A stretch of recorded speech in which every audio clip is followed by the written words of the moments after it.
My hand hovered over the cold, brass doorknob. The metal felt smooth and worn from decades of my family's palms pushing through. But I couldn't bring myself to turn it. I should have knocked, announced myself like a proper daughter returning home at 9:47 on a Tuesday night. But I heard laughter inside the drawing room. The expensive kind. The kind that comes after the third pour of scotch. That costs more per bottle than most people's monthly income. She still lives in that sad apartment. My dad laughed, the sound rich and confident, while my sister showed off her new Tesla. Then the TV flashed. Aether's IPO hit 500 million, and the CEO, me, he was using that voice, the one that preceded a closed deal or a ruined life. Sometimes both. Another round, gentlemen. Richard's voice cut through the air. Glass clinked. Ice rattled. My sister Sloane's laugh followed, sharp and bright. I knew that sound. She saved it for moments when someone was about to be destroyed and didn't know it yet. I'd heard it directed at opposing counsel, at nurses who displeased her, and at me when I was 19 and naive enough to think my computer science degree impressed anyone in the Scott family. I should have walked away. Driven back to my anonymous apartment with its second-hand furniture and working locks that kept out everyone, including the people who shared my last name. But then I heard it. 3 words that rooted my feet to the Persian runner beneath them. Rosewood Cottage sale. My grandmother's house. It was the only place in my entire childhood where someone looked at me and saw something other than a disappointment in a cardigan. I leaned closer. The door was old, the seal imperfect, and the sound traveled clearly. 20 million. My father confessed, the weight of the number evident in his tone. Bad cases. Thought I could win them. Gambled wrong. Bryce Sterling, my ex-boyfriend, spoke next. His voice had that only quality investment bankers cultivate, smooth, slick, and utterly without friction. He was the one who told me I was brilliant right before he told me I wasn't wife material. The cottage appraises at $850,000. Quick sale. Clean paperwork. My commission is 8%. Bryce calculated. Enough to cover your immediate obligations. And Sydney never has to know the extent of the problem. Sloane laughed again. She won't ask questions. She never does. Just signs whatever you put in front of her, and smiles like a grateful puppy. My chest tightened, not with surprise, but with cold recognition. I could have fixed it. Right now? I could have opened this door, walked in, and offered to write a check. $20 million was nothing. Less than nothing. Aether Systems cleared $40 million in revenue last quarter alone, and the IPO opened tomorrow morning at a projected $84 per share. But I didn't move. Because Richard was still talking. Don't worry about her. She's too stupid to read the fine print. She'll sign whatever we put in front of her, just to get a pat on the head. The words landed like a fist to the sternum. Not a slap, but a punch. The kind that knocked the air from your lungs and left you gasping. The word itself hung there stupid. She's been playing with computers for years. Sloane's voice dripped with contempt. Still no real job. Still living in that sad little apartment. It was a systematic plan.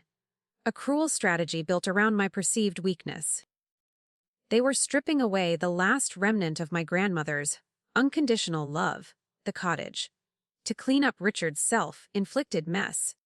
And they were banking on my need for their validation to keep me quiet. I understood now. They didn't just misunderstand me. They actively despised my intelligence because it threatened their control. My hand dropped from the doorknob. The moment for fixing their problem anonymously was over. Now, only one thing mattered: my dignity.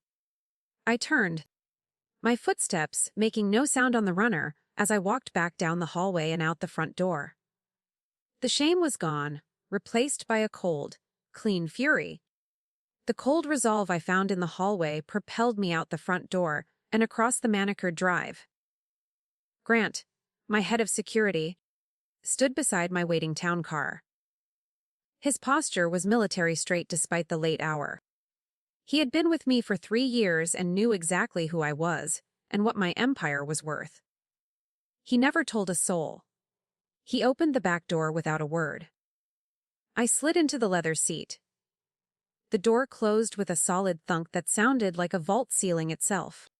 "Get me the audit logs for Scott and Partners," I said. My voice sounded different, lower, colder, stripped of all politeness. "Tonight." Grant's eyes met mine briefly in the rearview mirror. For 3 years, I had been the polite boss, the one who said please and thank you and apologized when I asked him to work late. He saw something different now. "Yes, boss." The engine started. We pulled away from the estate, from the laughter inside the library, and from the people who thought I was too stupid to read fine print. They were about to learn exactly how wrong they were. The Four-Season suite costs $8,000 a night. I wasn't staying here for the opulence. I was here because the walls were soundproof, the internet connection ran on dedicated fiber, and nobody from my family would ever think to look for me in a hotel that required a black card just to book a room. It was 2:30 in the morning. 3 monitors glowed blue across the mahogany desk, each one displaying a different layer of Scott and Partners' financial infrastructure. My fingers moved across the keyboard without conscious thought. It was muscle memory, translating 10,000 hours of coding into commands that peeled back every transaction, every wire transfer, and every desperate attempt my father made to cover his losses. Aether Systems provides cybersecurity to his firm. It has for 2 years. He doesn't know that. He doesn't know that every panicked email, every financial record, every frantic message to his accountant flows through servers I control. He called me stupid. I pulled up the first document, a case file from 18 months ago. Richard Scott, representing a pharmaceutical company against a class action lawsuit. The opposing counsel had documentation, witnesses, and momentum. My father bet $6 million on a settlement that never came. Lost everything. Next file. Another gamble. Another loss. The pattern emerged like a fracture spreading across glass. $20 million. Gone. Not stolen, not embezzled. Just arrogant, reckless decisions. Made by a man who believed his charm could override facts and evidence. I opened Sloane's financial records next. Her surgeon's salary was substantial. $280,000 a year. It should be enough for anyone. Except she spends $580,000 annually. Designer clothes.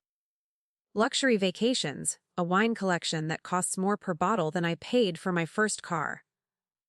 She had been bleeding money for years, using credit cards like they were somehow disconnected from reality and consequence. She needed a financial lifeline, and my grandmother's house was the collateral. I found the email thread buried in her personal account. Subject line: The Sydney problem. My stomach clenched, but I opened it anyway. Sloane to Richard, 3 months ago. We need to activate the family ATM before she figures out she has options. Richard's response was casual and dismissive. She won't figure it out. She's too busy playing with computers. Sloane again. The cottage is the play. Sentimental value. She'll do anything to keep it. We frame it as helping her. Take what we need. Move on. 3 months. They had been planning this for 3 months. Reducing me to a problem they needed to solve and a machine they needed to activate.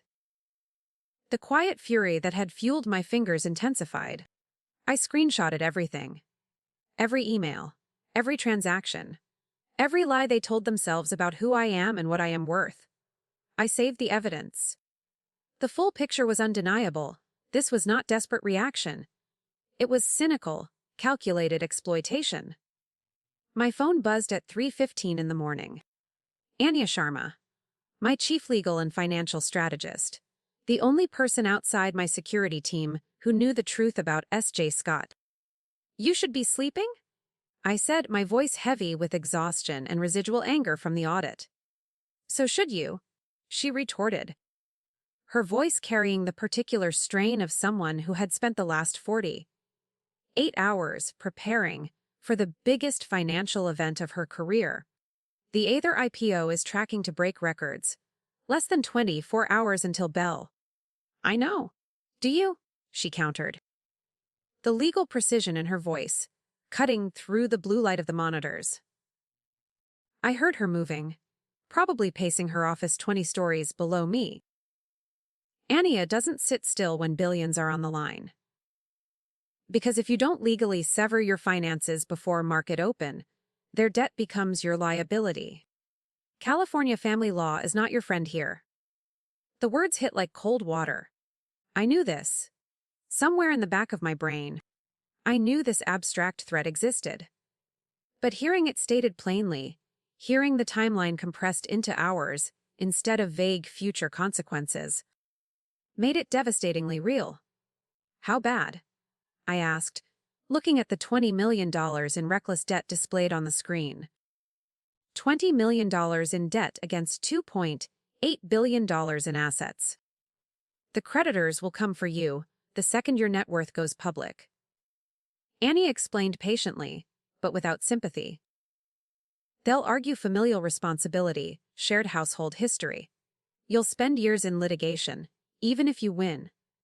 It will be a continuous, expensive headache designed to bleed you dry. I closed my eyes. The monitors painted blue shadows across my eyelids. I envisioned years of legal battles, fighting to keep my hard-won success separate from the chaos they created. Save them, or save your empire? Anya said, the choice stated with chilling clarity. You don't get both. I'd been saving them my whole life. Anonymous payments, quiet fixes, problems that disappeared before they knew problems existed. And they still saw me as stupid. They still wanted to strip me of the one sentimental thing I owned. I need a quitclaim deed, I said, my voice hardening. For Rosewood Cottage. That's not enough, Sydney. You need a full financial separation waiver. Every future claim, every potential liability. My strategy snapped into place. It had to be undeniable, yet invisible to them. Can you bury it in the language? Page 7. Paragraph 3. Make it look like standard charity paperwork or something equally innocuous. Something they wouldn't glance at. Anya went quiet. When she spoke again, her voice had changed. That's scorched earth. That's survival. They'll sign it without reading, I stated, knowing their arrogance was my greatest asset. You know they will. I'm counting on it. Another pause. Longer this time. I could almost hear her weighing the ethics against the necessity, the familial obligation against the cold mathematics of wealth preservation. The friends and family IPO allocations, she said finally. If you include the waiver, they forfeit everything. How much? 1.5 million shares at projected opening. If we hit $84 per share, that's $126 million. She trailed off, letting the number hang there. If the stock performs the way I think it will. I didn't need her to finish the sentence. I did the math instantly. If the stock quadrupled. If Aether Systems proved what I knew it could prove, the forfeiture would climb past $500 million. They wanted to steal my grandmother's house for $850,000. I was about to let them sign away over $500 million. Draft it, I said, the command sharp and final. Have it ready by noon, Sydney. Anya's voice softened, and she rarely used my full name. Are you sure? I looked at the monitors. At the evidence of their contempt displayed in financial transactions and casual cruelty. At the email where Sloan called me an ATM they hadn't activated yet. I've never been more sure of anything in my life, I replied. We ended the call. The suite fell silent except for the quiet hum of electronics and my own breathing. I felt the weight of the decision settle. The sheer, staggering size of the financial punishment I was preparing to unleash It was a choice between continuing to be their victim or using the power I had secretly built to protect myself entirely.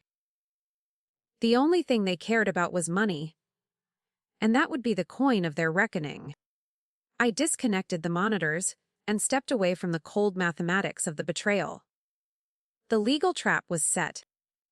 But before I walked into the library to spring it, I needed to touch the foundation of what I was fighting for. The Instagram notification hit my phone at 8:04 in the morning. I was sitting in my car outside a coffee shop, 3 blocks from my apartment, engine idling, watching steam rise from a paper cup I hadn't touched. The screen lit up with Sloane's post. It was a photo of me at 19. Unwashed hair pulled into a messy ponytail, an oversized hoodie swallowing my frame, hunched over a laptop in the corner of the campus library. Dark circles under my eyes looked like bruises. I remembered that night, 2 hours into a coding marathon, focused entirely on building the early framework for Aether Systems. The caption read, "Throwback Tuesday. To little Sis's lost years tinkering with code." Some of us grew up. Family love. Priorities. 840, 7 likes already. I scrolled through the comments, each one a small knife. When will she get a real job? Such a disappointment to the family. What happened to this one? They were softening me up, making sure I was wounded and desperate when I walked into that library at 3 o'clock, making sure I was grateful for whatever scraps they offered. The cruelty was precise, surgical. I set the phone face down and drove toward Rosewood Cottage alone. The gate was unlocked, as always. My grandmother never believed in keeping people out. The gravel driveway crunched under my tires. I parked beneath the ancient oak tree. The house looked tired. White paint peeled near the roofline, and the front steps sagged slightly from decades of footsteps. But the bones were good. Solid construction built to last. I let myself in with the key I had carried for 8 years. My grandmother had pressed it into my palm this summer, before she died, closing my fingers around the brass teeth like she was passing on something more valuable than metal. "This is yours, Sydney. This is yours, Sydney. This is yours, Sydney. Not your father's. Not Sloane's. Yours.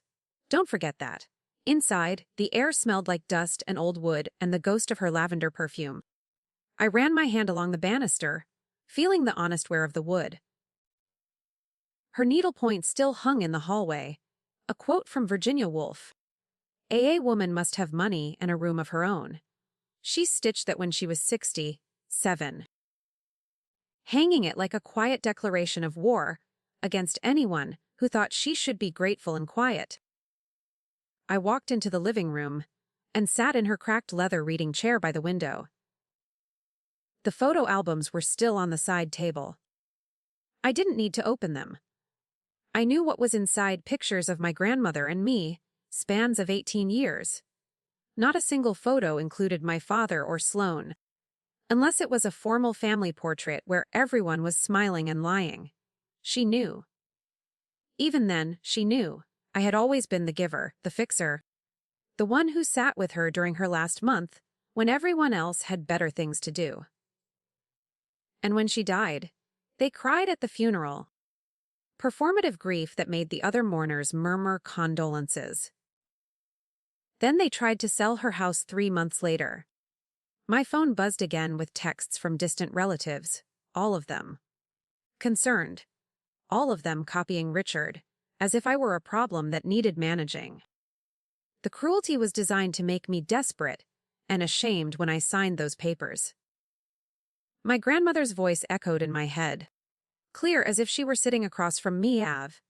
"The house is wood and stone, Sydney. Your dignity is what matters." Gravel crunched outside. Footsteps on the porch. Grant filled the doorway, a black folder in his hands. He wore his standard uniform, dark suit, no tie, and his expression gave away nothing. "The final documents, boss," he said, setting the folder on the side table. "Everything's ready." He didn't leave. He just stood there, hands clasped behind his back, looking at the needlepoint on the wall. "They don't deserve you." His voice was rough, unused to emotion.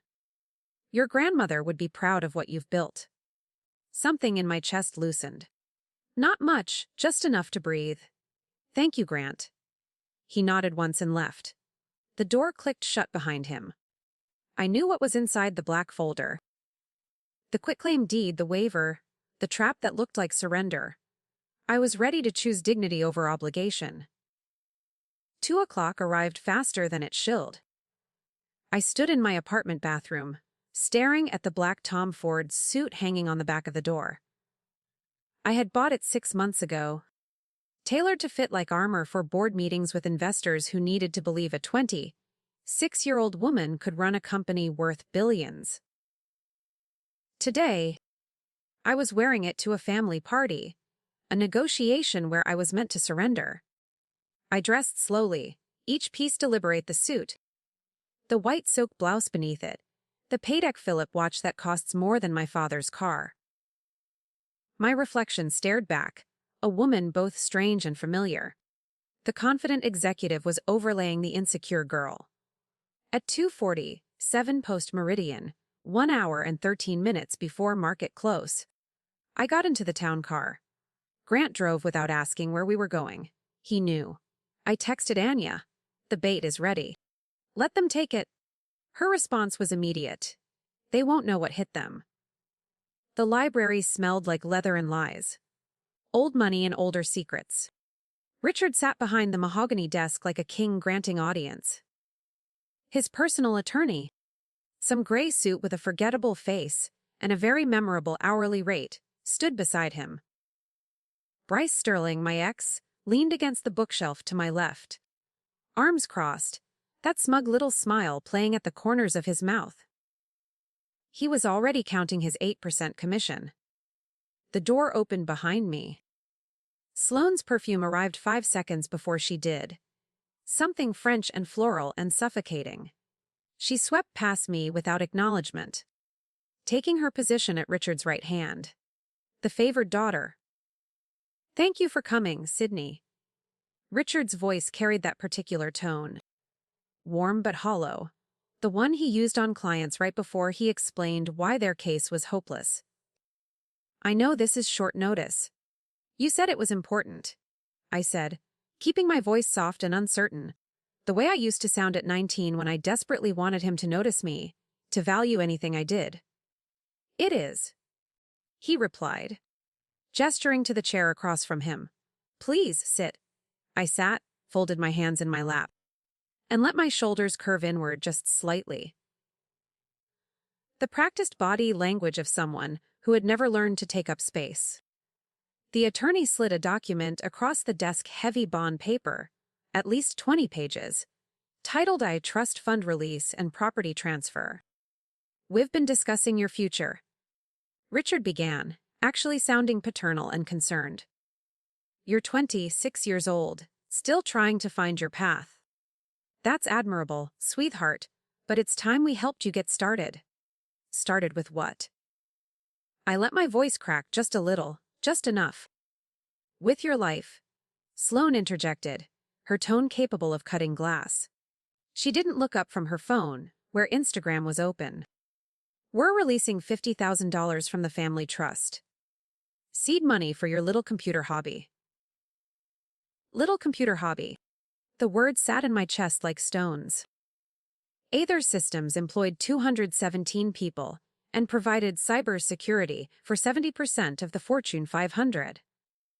But I said none of that. Instead, I picked up the document with fingers that I allowed to tremble visibly, not from fear, but from the sheer effort of not laughing in their faces. I scanned the first few pages. Standard trust release language. Page 2 outlined the $50,000 payment, making it sound generous and necessary. By page 3, we were into the property transfer clauses. And by page 7, paragraph 3, they were taking everything. The cottage deed. Transferring ownership to cover outstanding family obligations. Richard's $20 million in gambling debts. This is very generous. The attorney spoke for the first time, his voice professionally neutral.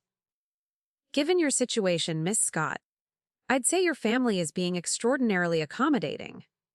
My situation. Like I was the problem. I don't understand. I looked up at Richard, letting my eyes get slightly wet. Why the cottage? That's Grandma's house. I was her house, Sloane said, already bored. She's been dead for 3 years. Sydney, you can't even afford the property taxes. But I could figure something out. I pleaded, giving a full, convincing performance. Please, Dad. It's all I have. You'll have $50,000. Richard checked his Rolex. 3:17. Impatience was setting in. That's more than most people your age have managed to save. You should be grateful. Grateful. The word tasted like poison. Bryce actually laughed. Doing what, Sydney? You've been coding in your apartment for 6 years. No publications. No professional network. The market's brutal right now. You'd be lucky to land an entry-level position. The attorney tapped the signature line on page 19. Miss Scott, I have another appointment at 4. If we could finalize this now. Richard leaned forward, his expression shifting from paternal concern to cold ruthlessness. Sign it, or get nothing. We're done coddling you, Sydney. It's time you learned how the real world works. The clock on the wall read 3:40. 2. 18 minutes until market close. Sign. The document. Richard bit off each word. I reached for the pen, but before the tip touched the paper, I stopped. I want a copy, I whispered. For my records. Grandma always said to keep records. Richard rolled his eyes. For God's sake. It's standard procedure. Scott. The attorney murmured, pulling a duplicate set from his briefcase. Actually, it's better for enforcement if we have duplicate originals. Both parties holding an executed copy. He slid the second set across the mahogany. I signed the first one, then the second. My handwriting looked broken and uncertain on both. Richard signed. The attorney notarized both stacks with efficient, heavy thunks of his stamp. Happy. Richard snatched his copy, never looking past page 2, never glancing at page 7. I pulled my copy toward me, folding it slowly, clutching it to my chest like a security blanket. Thank you, Daddy. Excellent.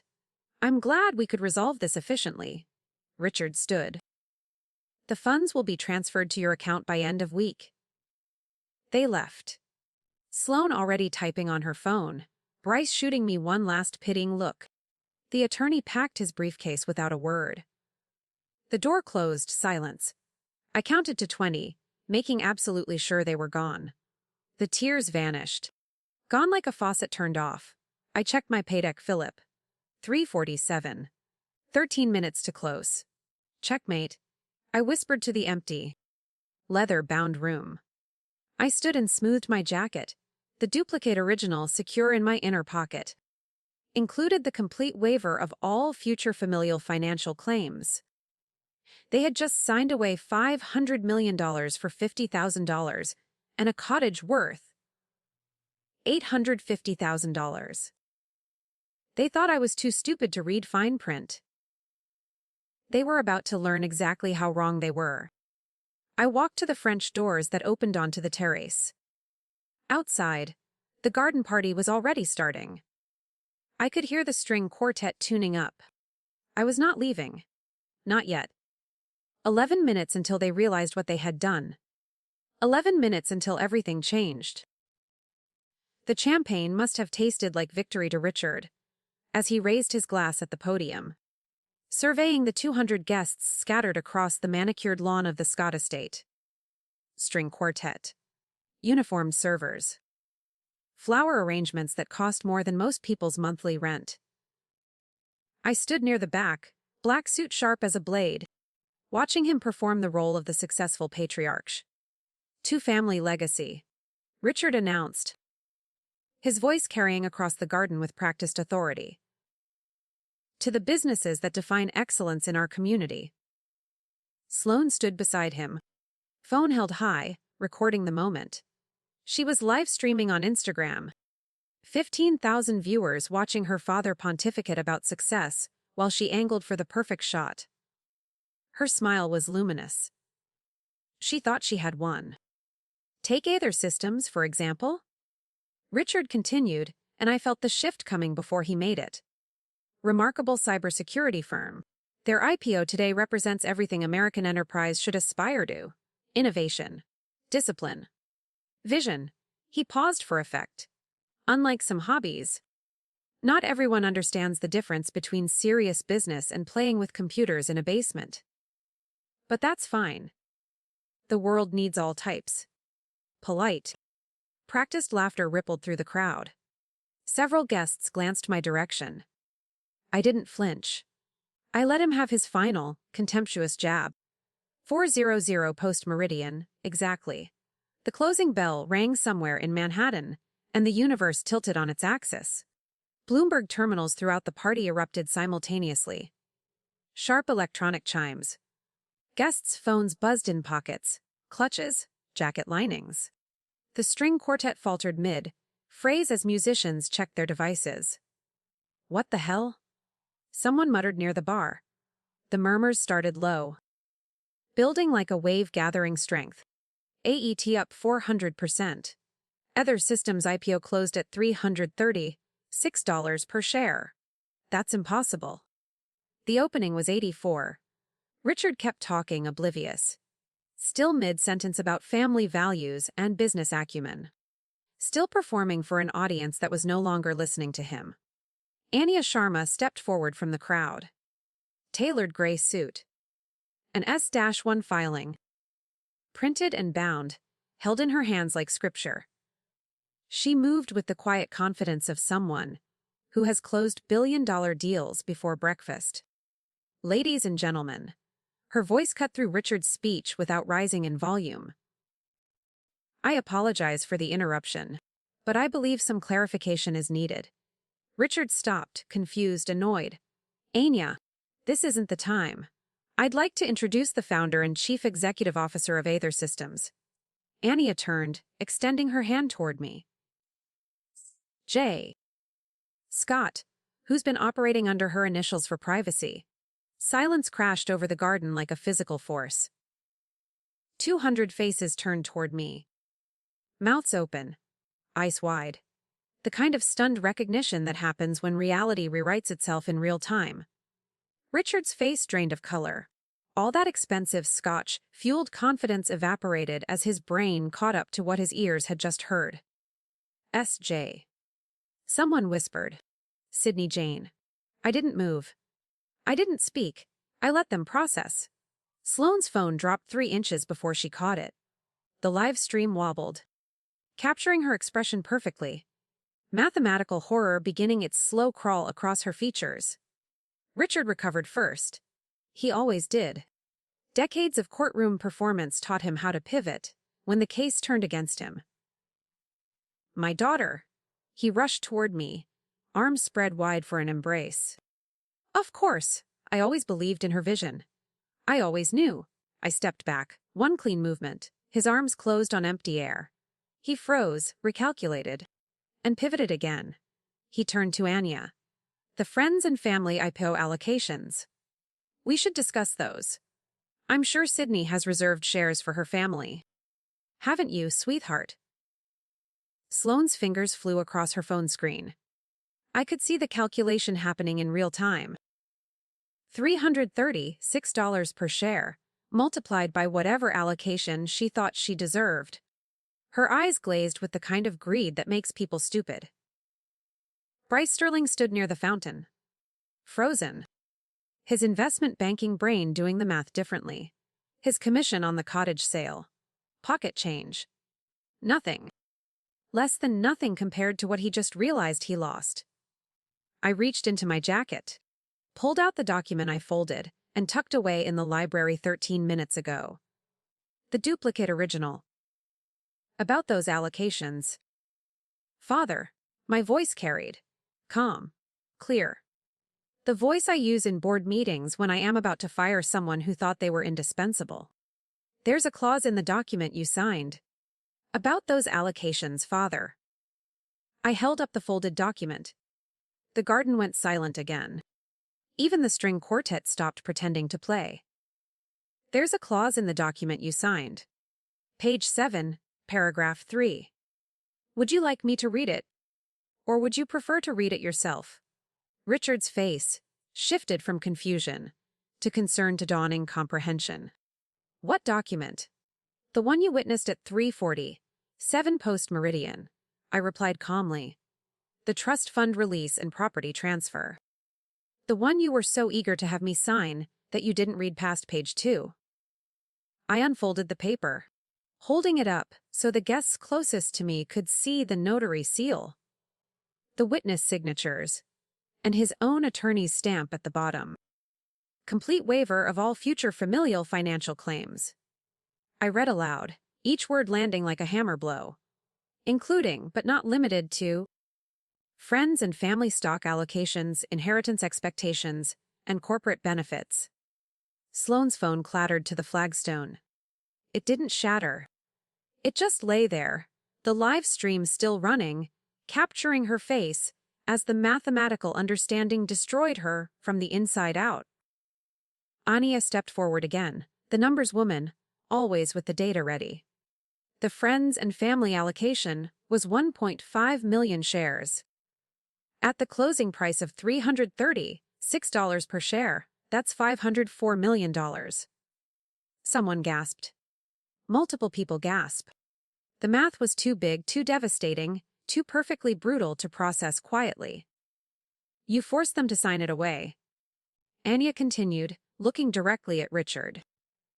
For $50,000 and a cottage appraised at $850,000. Richard's mouth opened, closed, and opened again. No sound emerged. His lawyer brain was trying desperately to find the loophole, the out, the appeal. There wasn't one. He witnessed the signature himself. His own greed was the trap. Their greed, I said quietly, making sure every witness heard, cost them $500 million. Sloane made a sound. Not quite a sob. Not quite a scream. Something between the two that belonged to someone watching their entire future collapse in real time. I turned to Richard, delivering the final, decisive blow to his professional reputation. Aether Systems is also raising Scott and Partners' cybersecurity premiums by 20%. Effective immediately. I offered no apology, no softening. Consider it professional risk assessment based on high-risk client status. 140 witnesses heard it, including his law partners, including the judges he plays golf with, including everyone who mattered in his professional world. Sloane's Instagram live stream captured everything. 15,000 viewers watched her face register horror. They watched her father try to claim credit for success he'd mocked. They watched the family that called me stupid lose $500 million because they couldn't read 7 pages of legal documents. Bryce's investment banking reputation just died. Association alone would kill him in this industry. Nobody trusts a banker who can't spot a trap that obvious. I folded the document carefully, slid it back into my jacket pocket. I turned toward the exit, ignoring the rising wave of whispers. Enjoy the party, I said over my shoulder. It's the last thing I'm paying for. Grant waited by the car. He opened the door without a word, and I slid into the leather seat. The door closed with a solid thunk that sounded like a vault ceiling, sealing me off from the whispers erupting in the garden behind us. The car pulled away from the estate, away from the people who thought I was too stupid to read fine print. They were wrong. And now everyone knew exactly how wrong they had been. 3 days later, the Wall Street Journal sat folded on the leather seat beside me. I didn't need to open it again. The headline was burned into my vision. Mystery CEO J. Scott revealed as 26-year-old tech prodigy. Forbes put my net worth at $2.8 billion, and they were conservative. My phone hadn't stopped buzzing since dawn. Interview requests from Bloomberg, CNBC, TechCrunch. Acquisition offers that started with 9 figures. Investor meetings that would have made my father weep if he understood what they meant. The SUV glided through morning traffic. Grant was silent behind the wheel. My first board meeting as publicly known CEO started in 90 minutes. 3 acquisition targets on the agenda. But first, there was other business to handle. My phone vibrated. Email notification from Willow Holdings LLC, the shell company I established 6 months ago. Subject line: property transfer complete. Rosewood Cottage was mine. The bank holding the mortgage note was happy to sell the collateral for cash. Since Richard's ownership was contingent on the contract he violated, I was now the creditor holding the keys. I attached the digital eviction notice to my response email. 30 days to remove their belongings. Standard legal language. Professional. Cold. Send. Richard's attorney called 6 minutes later. I let it go to voicemail and listened while I watched the city roll past my window. Threats of litigation. Accusations of theft. Of manipulating a confused old man who only wanted to help his daughter. I saved the voicemail. Review the quitclaim deed. I texted back. You witnessed the signature. Everything is legal. Everything is documented. This conversation is over. I blocked the number. Sloane's voicemail came through next. I played the first 3 seconds: rage, tears, something about betrayal and family. I deleted the message. I didn't need to hear the rest. Bryce texted. Can we talk? Block. Delete. Gone. The family group chat sat at the top of my messages. 17 unread texts since last night. Richard trying to explain. Sloane demanding I fix this. Distant cousins chiming in with their opinions about my responsibilities and my ungrateful nature. I deleted the entire thread without reading past the previews. Then I changed my phone number. The process took 4 minutes. Anya got the new one. Grant already had it. My executive team would receive it this morning with strict instructions about privacy protocols. Everyone else could figure out how to contact me through official channels, if they were worth my time. The board meeting agenda glowed on my tablet screen. Expansion into 3 new markets, acquisition targets that would solidify our position, revenue projections that made our CFO double. Check his calculations. I was ready, more than ready. The SUV pulled up to Aether Systems headquarters at 8:47 in the morning. Modern glass and steel. 5 stories. Our name in brushed metal letters that caught the morning sun. No more hiding. Through the glass walls, I could see the lobby. 200 employees gathered. Waiting. Grant opened my door. The cool morning air carried the scent of success and coffee and something new. Something that belonged entirely to me. They started clapping before I was through the entrance. A standing ovation that echoed off the marble floors and high ceilings. My people. My team. The family I chose instead of the one I was born into. Anya appeared at my elbow, immaculate in her suit, her eyes bright with pride. Ready, S. J. I looked at the faces watching me, young engineers who bet their careers on my vision. Executives who left prestigious positions to build something real. I've been ready my whole life? I told her. They just couldn't see it. We walked through the applause, through the lobby, toward the executive elevators that would take me to the boardroom where I belonged. The past stayed behind me, small and irrelevant, where it belonged.